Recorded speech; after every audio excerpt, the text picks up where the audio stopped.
very scared of. Years back, I believe 2015 and 2013 were certainly years of Faker destroying people with Orianna. Keria thinking about going towards the Bard, but instead, boring might be the case, and it is. Nautilus is locked away there. Nautilus, Aphelios. We saw Gorilla have some decent times, but honestly, it was relatively forgettable. Still, it's just going to be solid down there towards the bottom side and allow them to have some sort of peel and frontline. And there surprise, it is. Surprise, everyone. There's the Sin.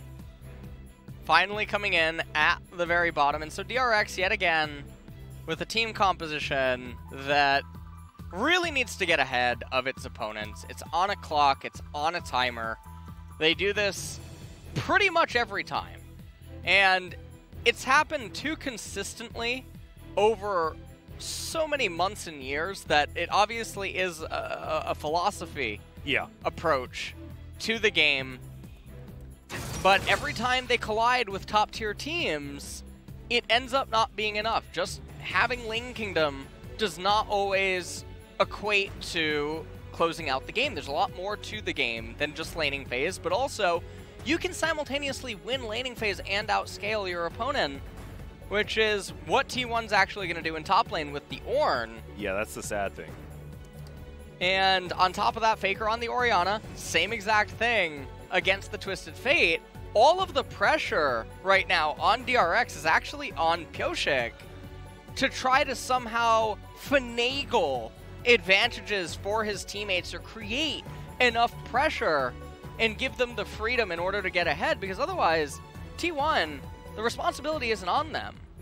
T1 have a bomb building that is their team composition at 2+ items forward. They'll very easily win team fights, and that's just really, really scary.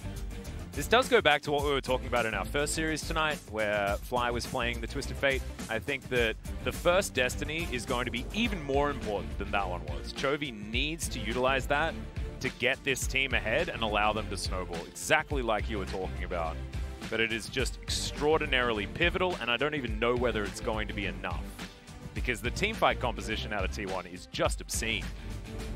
Ridiculous amounts of utility, CC, and AoE damage coming out of this squad. We'll see whether DRX can pull themselves together. That's exactly the comp we were expecting. Whether it's good, we'll have to find out right now as we are onto the rift for game number 1, DRX versus T1. And the one thing that I will point out is that Aatrox is using the Prestige Edition skin.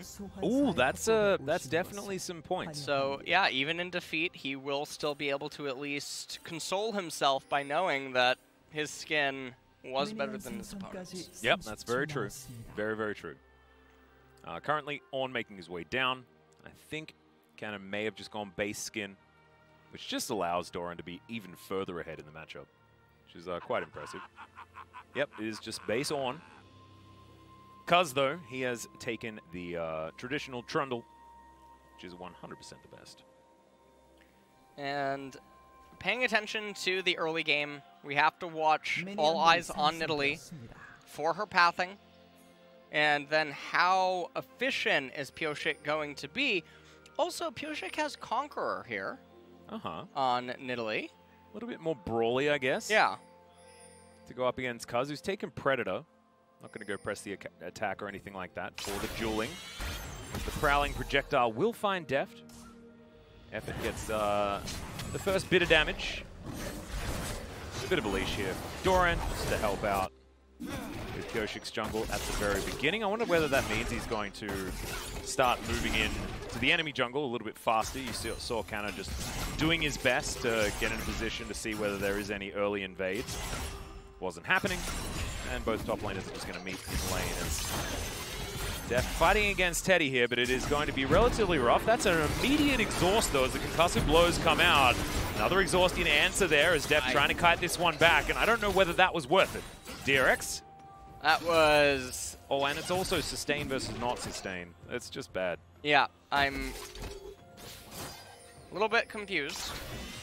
But it seems like they consider the exhaust trade worth it at this point in time. So as it stands, Deft and Keria, they're piling up 3 waves. Now, they could actually go for a cheater recall here if they wanted. Teddy and Effort already missing some HP and some mana. And so if they just hard shove in this 3rd wave, they get 19 CS, Aphelios backs up, he recalls, he gets a call, and Keria can recall, get a control ward. And at that point, they're just in a really, really good position, but you can see they're not actually hard shoving this wave, so they're going to lose the opportunity to do so. And now, the only difference that ends up happening is you stay for wave 4, and you get chip damage onto the turret. But had you cheatered, you pull wave 4, wave 5, wave 6, you have autonomy and control of the lane, you have superior sustain, better items, better trade potency, and the opponent's options are restricted. But it seems like what they want to do is convert the mid pressure into an attempted dive down here, but Cuzz is reading it. Yeah, he's waiting, lying in wait. Is the troll. Spear is going to go wide, but Chovy's now making his way in. Picking that card, Cuzz eventually shows himself, and the pillar not going to be quite enough there. Make It Rain comes down, Keria not going to take the double up damage, but I don't know how Keria threaded that one, as Teddy takes a lot, but is going to survive for now. Well, this sets DRX a little bit behind, because you can see Chovy actually misses some minions, some EXP in mid, and this came at a cost. Now, yes, Teddy likewise did miss some CS, but he was getting the EXP. Yep. Pyosik is now up 2 camps on the Trundle. Double scuttles as well. Yeah, double Pyosik. But, you know, you expect that in this matchup. You're not going to have Cuzz bullying around Nidalee in the earlier levels. The other thing is that Nidalee, the way that you want to assess this matchup is if she's not permanently ahead by about a level and a half, she's doing something wrong. Okay. And Deft and Keria, I mean, they continue to do this pattern where if you play through all the lines, it's just not as ideal. They keep slow pushing the waves, crashing them into the turret, and not really achieving a whole bunch. And so if you're Misfortune, if you're Yuumi, you're happy. You feel completely fine with what's happening. Right now behind just a little bit as far as the farm is concerned. That's why when you look up top, DRX are ahead by about 500. Like you say, LS, like this is all about the slow burn. This is very T1. It doesn't really matter unless they fall catastrophically behind what happens in this early game, because they're very confident in their team fighting and the way that this match is going to go. I think this man here in the mid lane is going to be very, very important for how this is going to go. Faker with the teleport in hand at the moment, so doesn't quite have cleanse or anything like that if Chovy was going to set up some sort of kill, which you can do. There's a lot of damage that comes out in burst between Nidalee and Twisted Fate.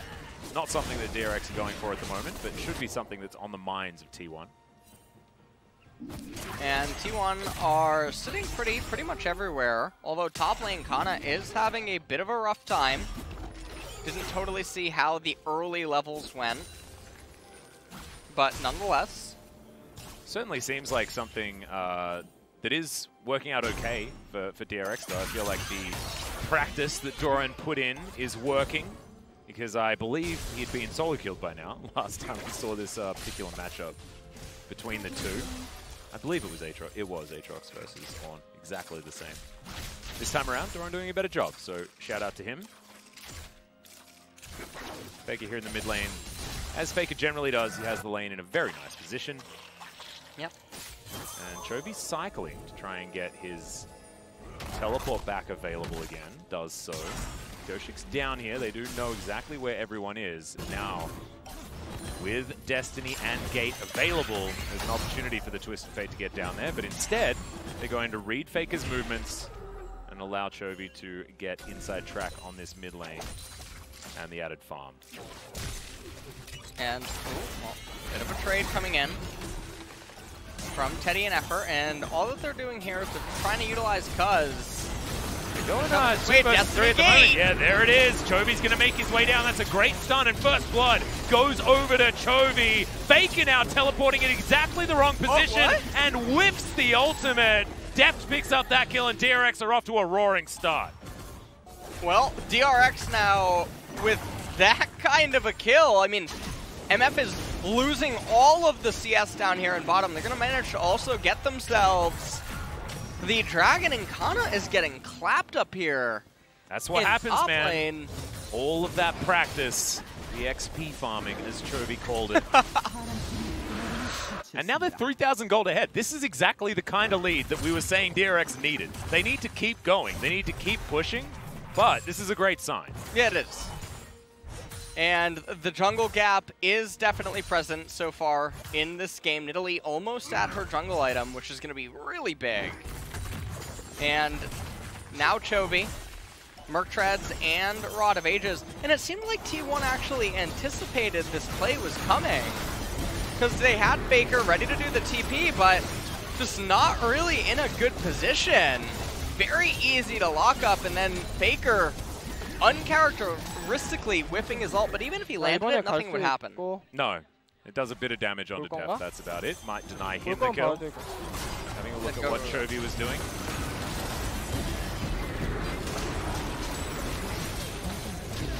Oh, that is some LS versus positioning right there as well.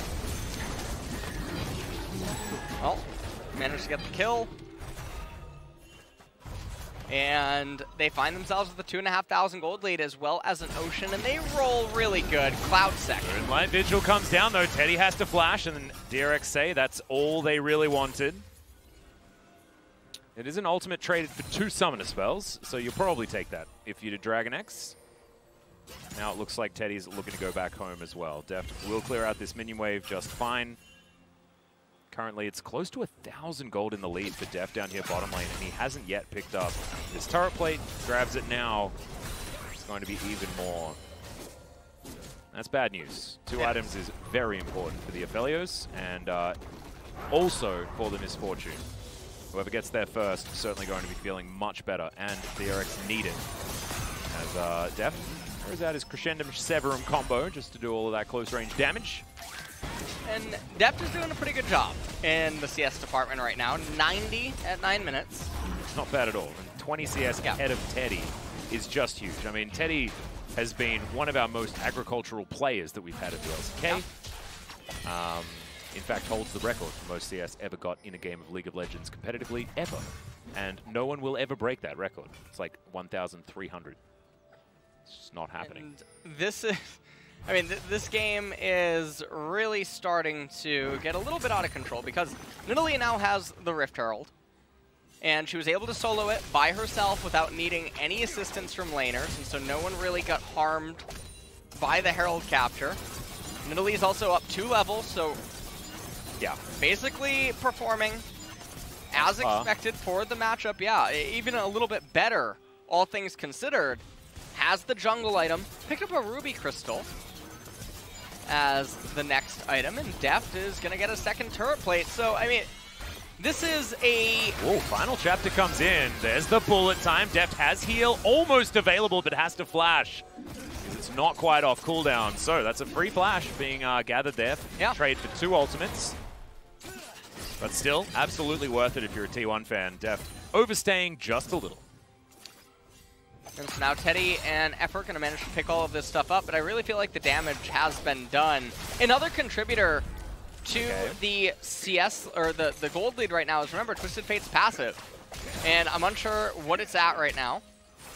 Probably a fair bit, as Chovy's just been cycling towards his teleport a lot. But using heal in lane ain't bad, to be perfectly honest. Someone might be able to correct me from the collective if I'm wrong here. Did you know that Twisted Fate's card rotates at 111 BPM? No. Yeah, pretty good. Wow. Yeah. Really impressive. I don't know what that means necessarily, but if you could count, if you could keep count, you can always know what color card's gonna come. Oh right, yeah. No, I remember there was a video about that, and it does. It's got an internal counter. Yeah. I've never been able to follow it. My sense of rhythm's okay. My memory, utterly terrible, and I get distracted easily. I wonder whether Chovy knows exactly which card's going to come up at any given time. Well, Doran is doing a really good job up here in top lane. 120 at 12 minutes. Yeah, he's smashing it. And it's not what we're expecting. This is the matchup that Canna should be feeling a lot better in. Now, this is the only thing that is a bit surprising, is that bot and top keep perma-shoving when Destiny gets surprising, it's DRX. Well, yeah, it is DRX. So, Destiny Gate not really getting utilized. They're not actively looking for it, and that just has to come down with lane manipulation. Deft is going to shove in this wave one more time, and they're going to allocate all of the gold into Aphelios. Not bad. He's the main scaling proponent of this composition, and for that reason, you need to accelerate him as much as you can to make him relevant at the times where the rest of his team is. I think it's a really smart decision from DRX, and there it is, the 610 gold, taking down that last plate and the turret. Teddy also having to vacate that brush, as Pyosik will easily take down this Cloud Drake, and we're heading towards some mountains. Not exactly the Drake that DRX were looking for, but they're honestly, I mean, if they haven't basically won the game before Dragon Soul, then, you know, it's probably going to be all over, as Deft does use the heal. Teleport's coming in all over the map right now as Yuumi gets the Yuumi onto Cuzz.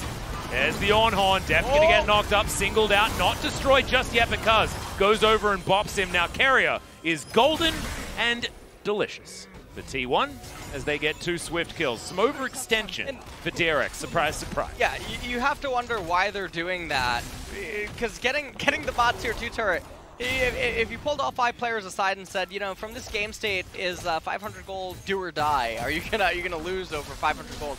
The answer would probably be a unanimous no.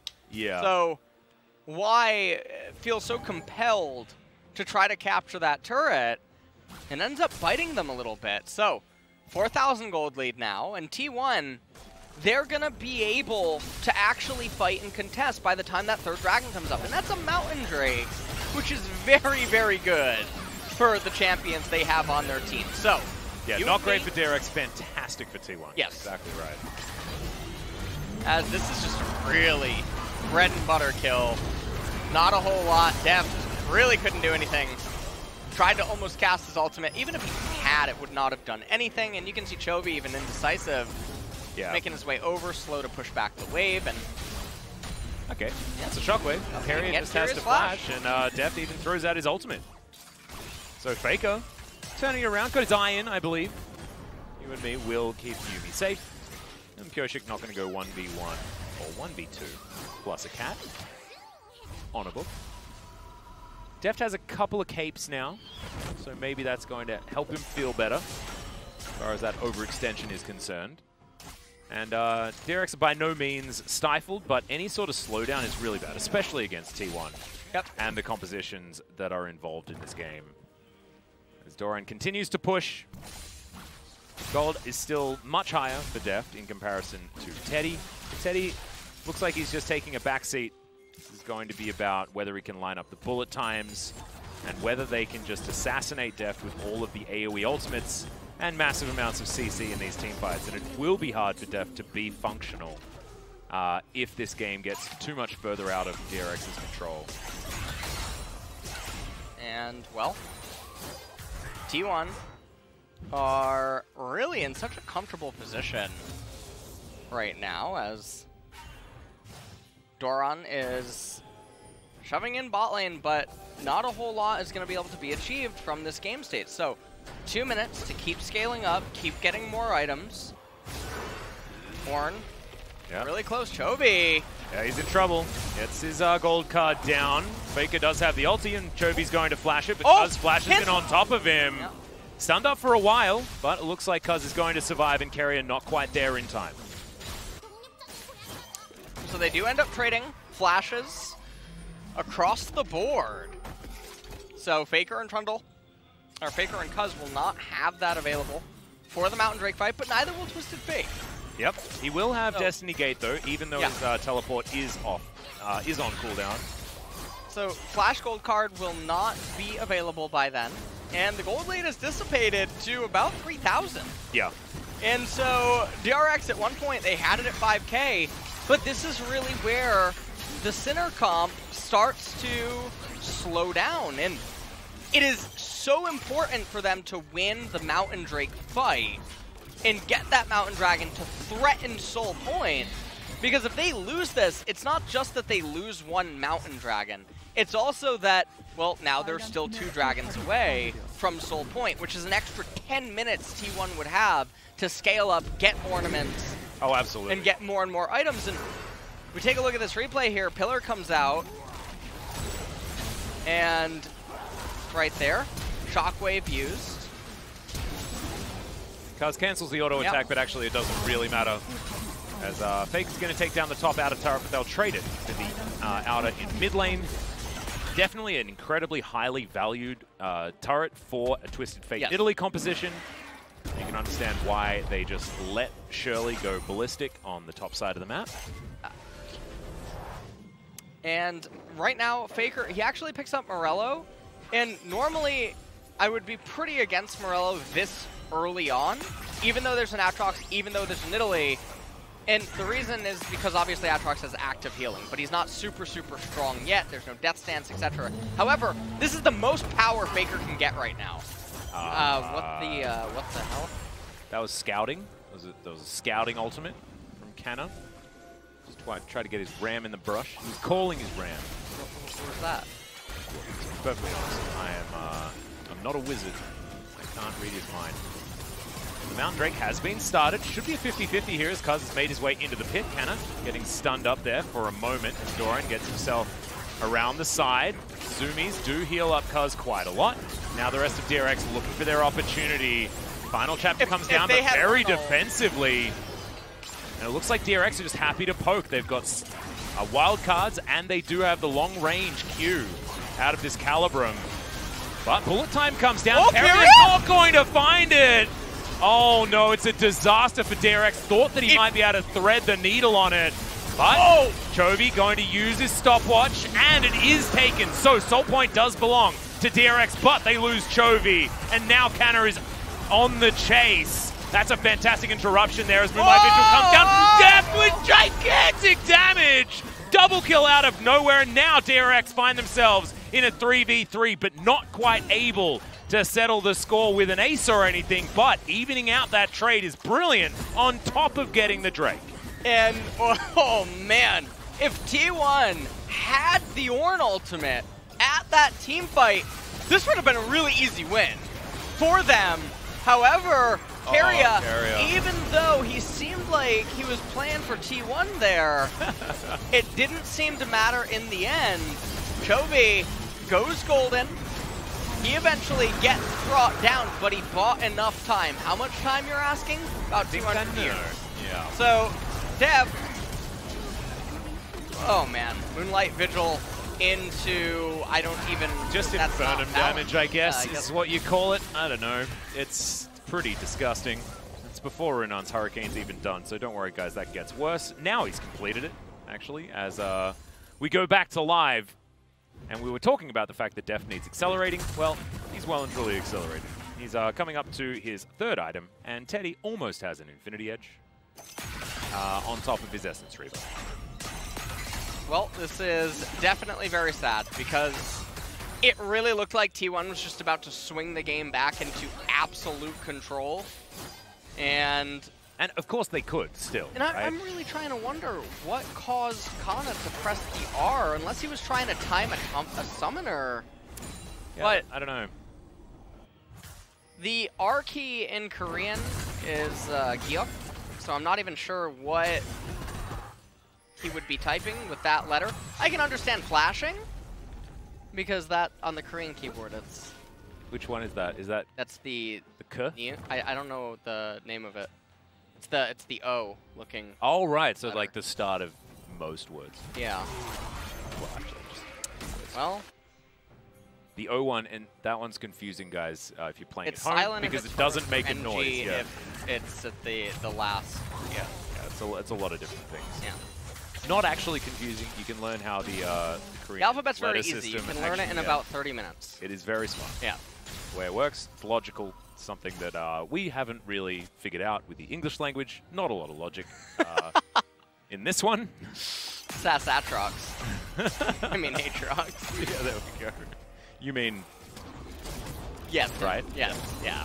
Okay, good. Honestly, that is my favorite pronunciation. I know. His name. It just takes a lot of nuance. And also, yeah, your accent really brings it out. Thanks, man. It's in fact the best thing I can say with my accent, I think. Yeah. I definitely agree. All right, well, we're checking out some of the stats here, and Deft is having a good game so far. Close to 50% of his team's damage is not bad as an Aphelios at around the 20-minute mark. because generally you come online a little bit later. But things have been working out here for DRX, and you can see that this is where things get serious. I mean, Deft's only goal is to win Worlds before he retires, and he's been playing for a long time. Like, yeah. This guy... 2013. Yeah. He debuted in LCK, I believe, though, in 2014. 2014 on yeah. Samsung Blue, yeah. Yeah. But he's been so close to the top his entire career, whether he's in Korea or in China. Yeah, yeah. Samsung Blue at Worlds in 2014, 2015 for EDG. 2016, I believe, also for EDG. Oh, no, 2020. And then 2017 back to Korea. 2013 Samsung Blue. 2014 because that's when Samsung White won Worlds, and Blue and White were both there. Maybe he was also there on... Yeah. It was quite a... Yeah, no, we do need the historian. Yeah. Maybe the collective knows. I don't know. I'm going with 2013 Alice. Yeah. It was about 200 years ago. Yeah. Not a big deal. Ping-ponging a little bit, though, and that does not bode well for DRX. 25 seconds, and honestly, this is the part of the game where you just flip it. Oh, 100%. You flip it, you try to get the soul. Even if you lose the fight, you win the war. Well, there's the dredge line to come out from Keria. Keeps himself alive for a very long time. Chovy off to the side looking for Teddy. Bullet time not there to be laid on top of the Ornn, and these spears are landing. And DRX not taking nearly enough damage. Even the Primal Surge is starting to do so much work. T1 still with some buttons available. Bullet time and Shockwave still there. There is going to be another volley. Chovy does have his gold card at the ready. Deft has Moonlight Vigil. They are all stacked up and ready to take that damage as Crescendum Calibrum is so much from a long distance for the Aphelios. You can see Cuzz bearing the brunt of that one. Shockwave completely whiffs. And there's the dredge line. It's going to land onto Faker, who cleanses, flashes, gets himself the heck out of there, and T1 have to give up the Mountain Soul. And well, that is probably going to be the end of the game. And I say that because 12% amped the resistances on their champions, plus that Mountain Soul is going to invalidate so much of T1's damage. I mean, Misfortune, her entire setup is just being reduced so dramatically now at this point. Even though it's only a 5,000 gold lead, yes, they have ornaments on their team too. I just really don't think it's going to matter. They don't even have one on Faker yet. And we take a look at how this fight transpired, and again, Ornn doesn't have ult. I mean, that's actually really hard for Faker, right? He isn't. No one else can actually initiate that fight. No, right? So he had to throw out a haymaker, and unfortunately, DRX knew that. Very, very unfortunate. What ended up happening? It was because they used the Ornn and they tried to get Aatrox, the tankiest member, and also even the most slippery, in mid lane, and just did not have any way to really lock him down and do anything. So T1 now going to be in a very unfortunate situation. Especially with Deft now picking up a QSS. He's not going to be as worried about the final chapter or anything like that. And can get out of a bit of the CC. I guess, you know, technically, I mean, it is really just the stun out of the Yuumi ultimate that he's super worried about, but you can get rid of a lot of the slows and things like that that can be a problem. And we'll also have some lifesteal in the build once the Mercurial Scimitar does come in. I actually really like the death stance that Mystic put together as we have another fight here. Cuzz caught out of position with a Yuumi available as well, so is a little bit tankier. Sidestep is great out of Keria, but Doran happy to soak. As now Chovy off to the side. They've corralled T1 yet again. Now Cuzz down to about half health. The wild cards are there, and I love how DRX are slipping around this fight instead of actually just diving straight in as Canna has to flash. They're underneath their turret. So much AoE comes out. 200 years worth of damage now as Deft will take down Faker. Canna, the next one on the chopping block as Doran does get his revenge after being solo killed 4 times the last time these teams met in the LCK. That is but a distant memory, and the XP farming obviously did its job. As this inhibitor turret's taken down, and DRX, they're not looking to waste any time at all. They might just be able to end right here, but it is 5 versus 3 plus 2 Nexus turrets. Well, they got the Mountain Soul, so Yeah, that's a good point. Deft's going to take down Teddy. That's a you and me that you didn't want to do, and that is the ace here for DRX. 27.5 minutes, and DRX have toppled the Titans and won game 1.